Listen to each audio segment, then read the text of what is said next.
তো রাম রাম বন্ধুরা, ওয়েলকাম আমার নিউ ব্লকে। আজকে চলে আসলাম মাঠে আমাদের চারা দেখার জন্য।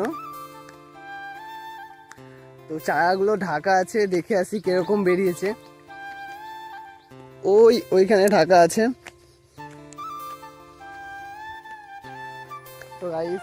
তো গাইস এই হলো চারা আমাদের।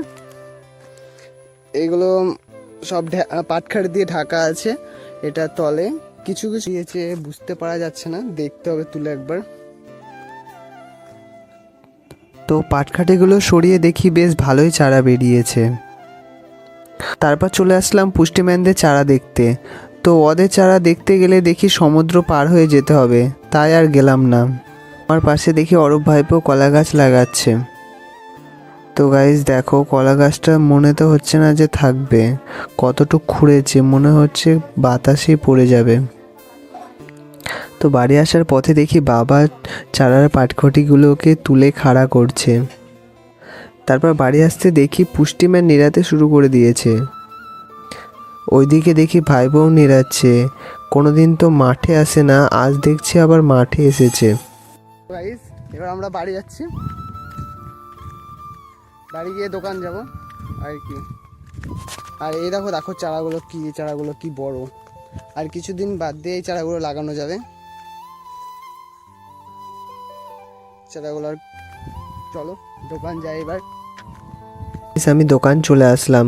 তারপর আমার একটা বন্ধু আসলো চুল কাটার জন্য। চুল কাটার জন্য দুদিন ধরে বসে আছে। আর চুল কাটা নাকি ওর ভীষণ পছন্দ। তো ধন্যবাদ ভাইকে। আমাকে দুদিন ধরে ফোন করছে চুল কাটার জন্য। তো আমার দুদিন ছবি আঁকানোর কিছু কাজ ছিল, তাই দোকানে আসতে পারিনি। এরকম কাস্টমার পেলে সত্যি খুব ভালো লাগে।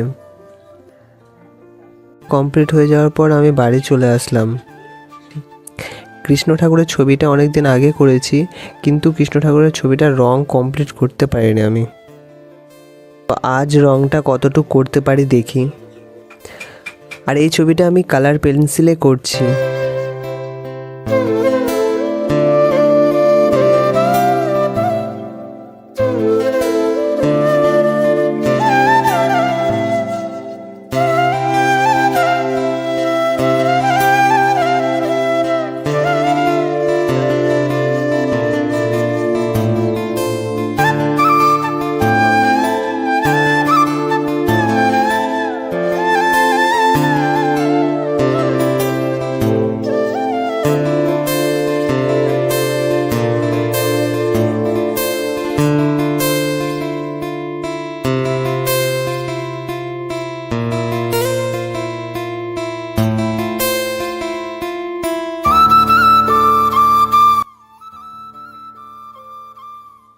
তো গাইস ভিডিওটা এতটুকুই, দেখা হচ্ছে পরের ব্লগে।